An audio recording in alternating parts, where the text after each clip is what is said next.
Hi, I'm Robert Jackman, and welcome back to my channel, The Art of Practical Wisdom.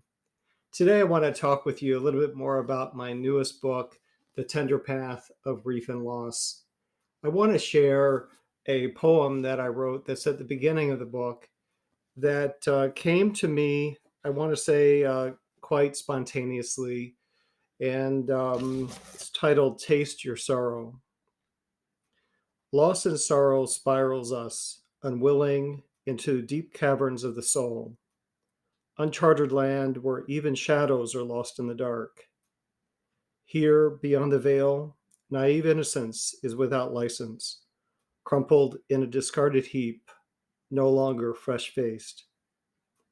Rawness of an unvarnished truth is brazenly displayed, sitting bold faced, taunting and tempting us with the invitation to examine this siren song of new pain.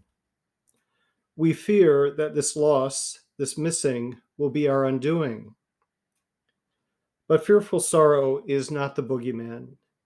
We are, in actuality, in fear of ourselves, seeing ourselves so small and trivial next to this titanic grief. This unwelcome friend is more a part of us than we know, our beginning and ending. Take a pinch of this raw sorrow, so new and unknown. Taste its bitter edges and realize it isn't lethal, but ignoring it just may be. Pain becomes the teacher, the guide, when we realize that ingesting and embracing it is the way through and out. Our ability to feel the contrast of life now depends on it. Taste your sorrow, hold your pain, and witness its fragile origami unfolding into what will become your tempered strength. Let it flow through your veins until you feel all parts so that you can say, I have eaten that which I feared would kill me, and now I know the taste of freedom from illusion.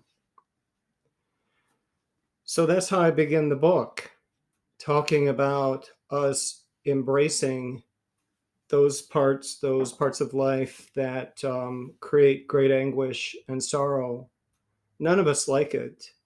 It was hard for me to write parts of the book where I'm talking about the sorrowful things that happen in my life.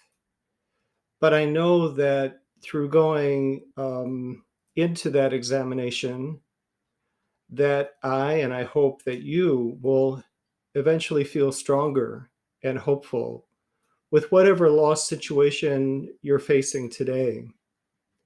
So know that you can get through this, whatever it is that's in front of you, around you, within you, that is very hard.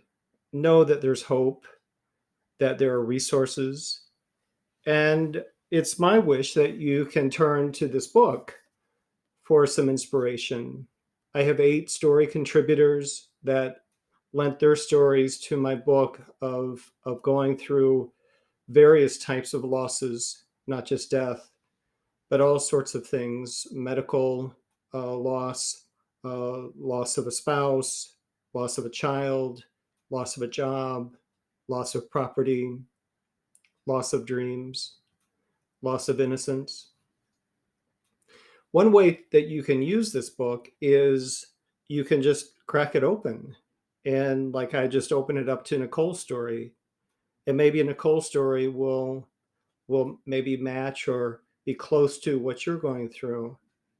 So that's an easier or maybe more gentler way to get into this, because I know a lot of people will say it's such a difficult topic. I don't know if I want to crack the book. And I can appreciate that. But what I do offer is later in the book, I have a chapter on honoring. And that really is a great chapter where I go into all these aspects of honoring your loss, celebrating the life of someone, putting into context what just happened through various exercises. So even if you're not ready to read the bulk of the book, maybe just turn to the honoring section and look at that. I give lots of different ways to examine and hold loss throughout the book. And I reference 3 phases. the shock wave, which is the initial abrupt knowledge that someone has died or that a loss has just happened, which is really jarring. It takes us out of our sort of daydream world into a very difficult space. And then the second phase is the stretch. And that's where we're being stretched beyond what we knew before.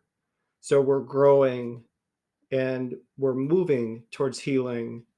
But the stretch is a hard one to go through because we're sort of pushing and pulling on this new reality that most of us just want to push away.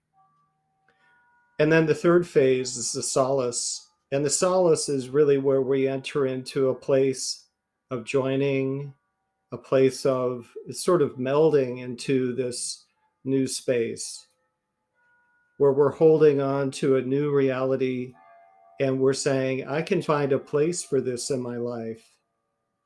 I can put this here and I can go visit it, but then I can move on and reclaim new parts of my life. So these are all different ways to examine and hold what's a very natural thing for all of us to experience, and that's a loss.